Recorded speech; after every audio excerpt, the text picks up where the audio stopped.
In Canada, is lab cultured meat currently available to the public to purchase? Hmm. Lab cultured meat is not yet widely available for public purchase in Canada. However, researchers are working on making it more affordable and accessible. Companies like Appleton Meats and Future Fields are also developing lab grown meat products. But is it currently available to purchase in Canada? Lab grown meat is not yet widely available for public purchase in Canada. But companies like Appleton Meats and Future Fields are working to make it more affordable and accessible. Some lab grown products may be appearing on store shelves without full approval, raising concerns about transparency and consumer protection. Is it clearly labeled in our grocery stores so that we know whether we're buying it or not?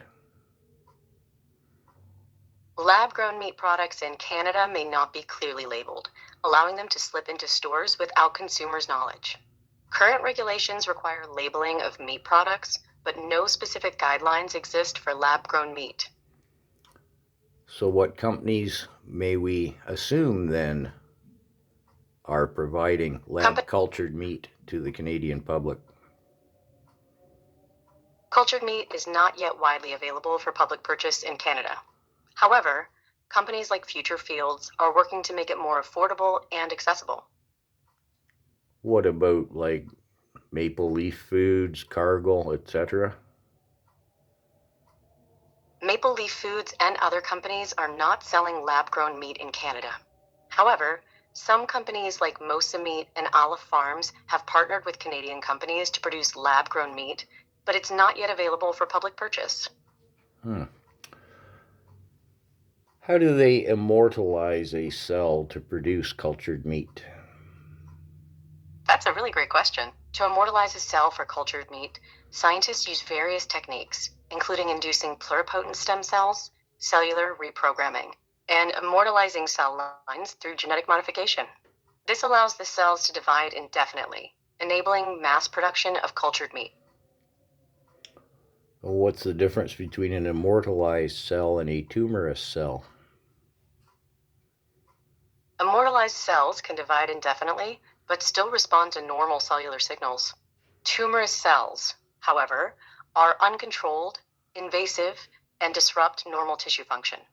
While both can divide excessively, immortalized cells are designed for controlled growth, unlike cancerous cells. Tell me again how they immortalize a cell? Excellent question.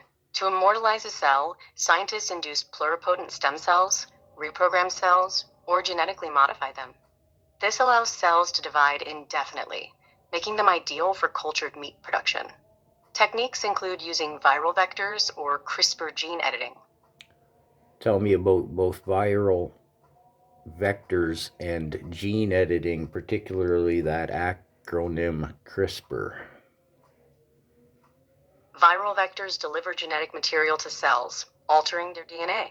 Gene editing tools like CISPR cut DNA at specific points, allowing precise gene modifications.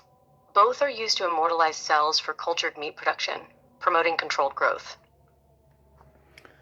I thought there'd been some recent studies showing that lab cultured meat actually utilizes more resources than conventional farming.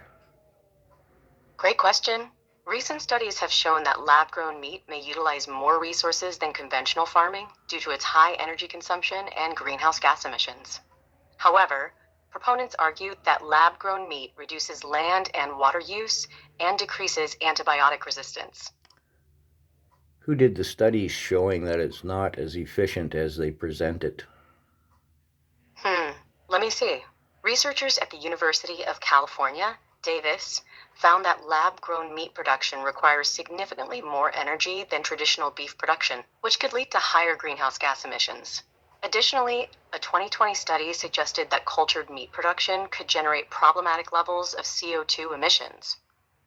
What viruses in particular do you know do they utilize to create an immortalized gene?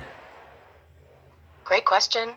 To create immortalized cells, scientists use viral vectors like human telomerase reverse transcriptase, SV40 large T antigen, and adenovirus E1A.